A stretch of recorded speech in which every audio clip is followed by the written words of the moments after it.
നമസ്കാരം. ശ്രീരാഗം ആസ്ട്രോളജിയിലേക്ക് ഏവർക്കും സ്വാഗതം.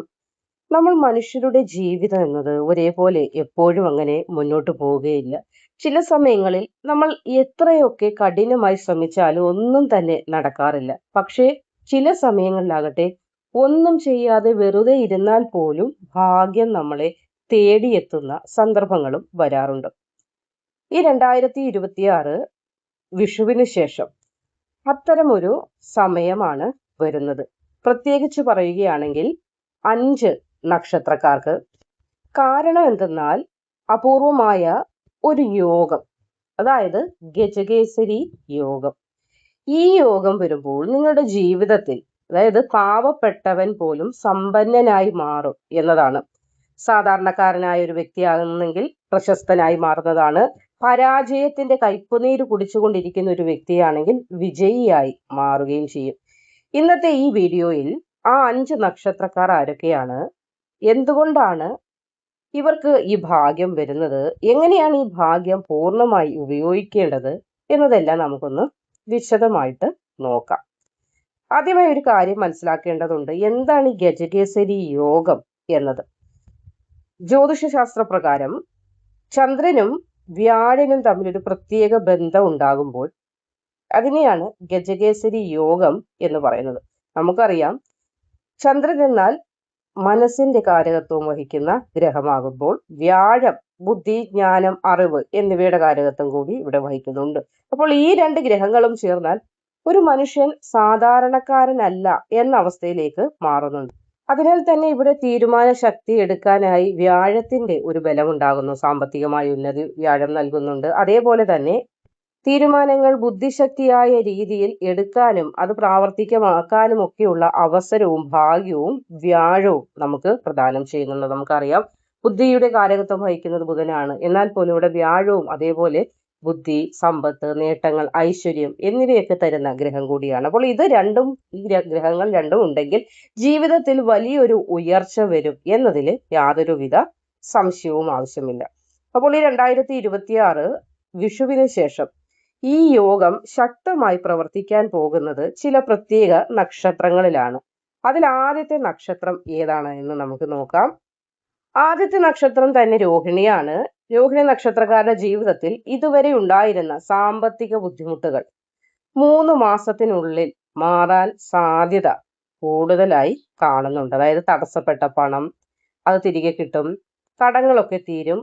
മികച്ച കാര്യം എന്താണെന്ന് ചോദിക്കുകയാണെങ്കിൽ രോഹിണി നക്ഷത്രക്കാർക്ക് ലക്ഷ്മി ദേവിയുടെ അനുഗ്രഹം കൂടി ഇവിടെ ലഭിക്കുന്നുണ്ട്. അതെന്താണെന്ന് വെച്ചാൽ പണം വരും, അതേപോലെ തന്നെ അത് നിലനിൽക്കുകയും ചെയ്യുന്ന അവസ്ഥയിലേക്ക് നിങ്ങളെ കൊണ്ടുവരും. സാധാരണ പണം വരുന്നുണ്ട്, ജോലി ചെയ്യുന്നുണ്ട്. ചില ആളുകൾ പറയാറുണ്ട്, രോഹിണി നക്ഷത്രക്കാർ രാവിലെ തൊട്ട് വൈകുന്നേരം വരെ ഇരിക്കാൻ നേരമില്ലാതെ ജോലി ചെയ്യുന്നു, പക്ഷേ നീക്കിയിരിപ്പില്ല, സ്വന്തം ഭൂമി, വീട്, ഗൃഹം പോലും നഷ്ടപ്പെട്ട് പണയത്തിലായ അവസ്ഥയെന്ന്. എന്നാൽ ആ അവസ്ഥയ്ക്ക് ഒരു മാറ്റം ഇവിടെ നിങ്ങൾക്ക് പ്രതീക്ഷിക്കാവുന്നതാണ്.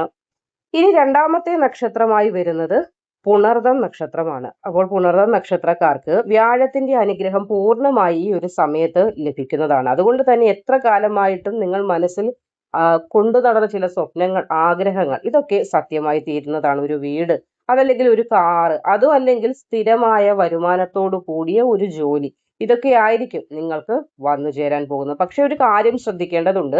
ഈ സമയം നിങ്ങൾ എടുക്കുന്ന തീരുമാനങ്ങൾ നിങ്ങളുടെ ജീവിതം മുഴുവൻ മാറ്റിമറിക്കും എന്ന ബോധം കൂടി നിങ്ങളിൽ നിറയ്ക്കേണ്ടത് അത്യാവശ്യമാകുന്നു. ഇനി അടുത്തതായി വരുന്ന മൂന്നാമത്തെ നക്ഷത്രം ഉത്രം നക്ഷത്രമാണ്. സൂര്യന്റെ ശക്തിയുള്ള കൂട്ടരാണ് ഉത്രം നക്ഷത്രക്കാർ. അതുകൊണ്ട് തന്നെ ഈ സമയം ഒരു രാജകീയ ഉയർച്ച നിങ്ങൾക്ക് ലഭിക്കും. പ്രത്യേകിച്ച് ജോലി ചെയ്യുന്നവർക്ക് പ്രമോഷൻ ഉറപ്പാണ്. അതേപോലെ സമൂഹത്തിൽ ഒരു പുതിയ സ്ഥാനം, ഒരു അംഗീകാരം, ഇതൊക്കെ ലഭിക്കുകയും ചെയ്യുന്ന സമയം കൂടിയായിരിക്കും.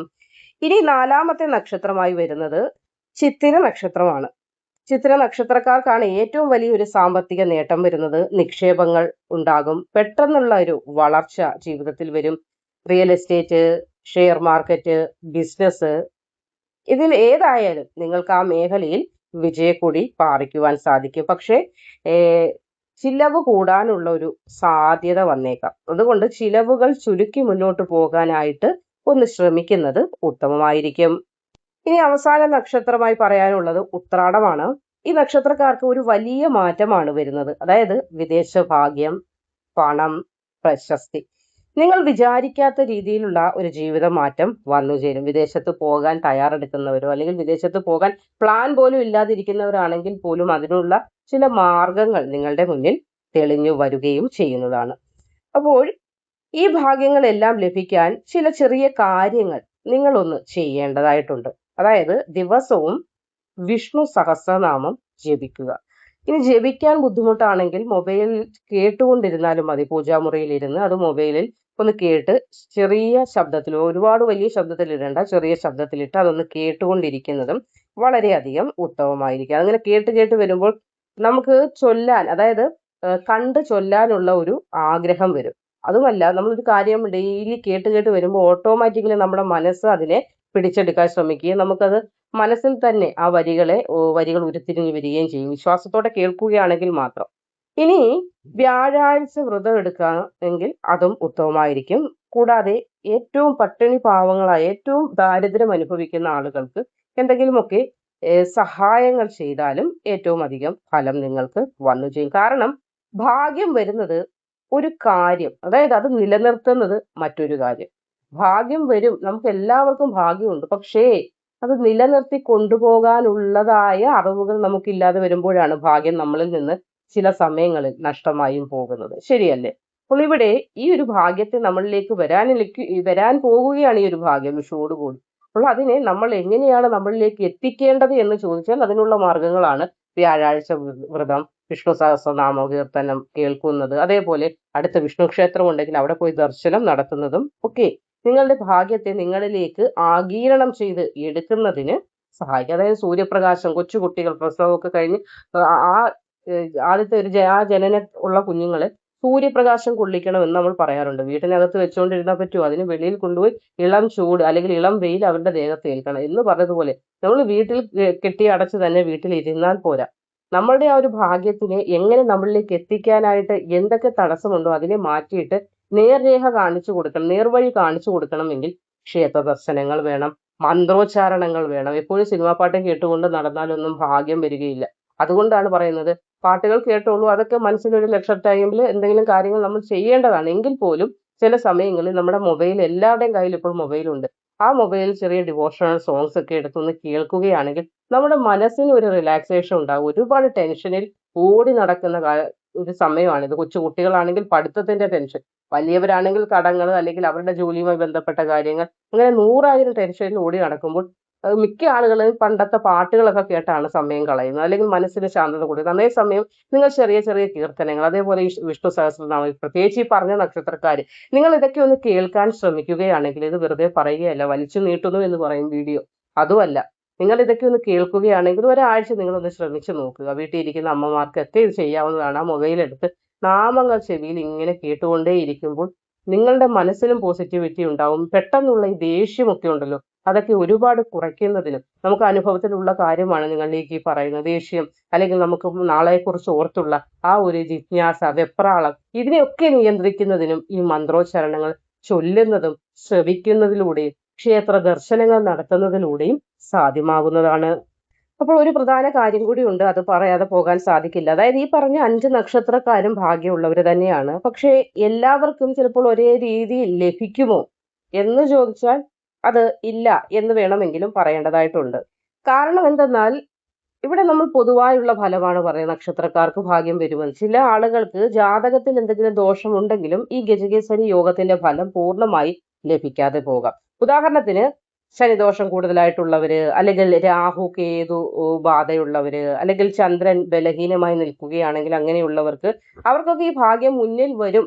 പക്ഷേ കൈപ്പിടിയിൽ അങ്ങോട്ട് ഒതുക്കാനായി സാധിക്കാതെ പോവുകയും ചെയ്യും. അപ്പോൾ അവസരം വാതിൽ തട്ടും, പക്ഷെ നിങ്ങൾക്ക് തുറക്കാൻ പോയാൽ അത് തിരിച്ചു പോകുന്ന ഒരു അവസ്ഥയും കൂടി വന്നു ചേരും.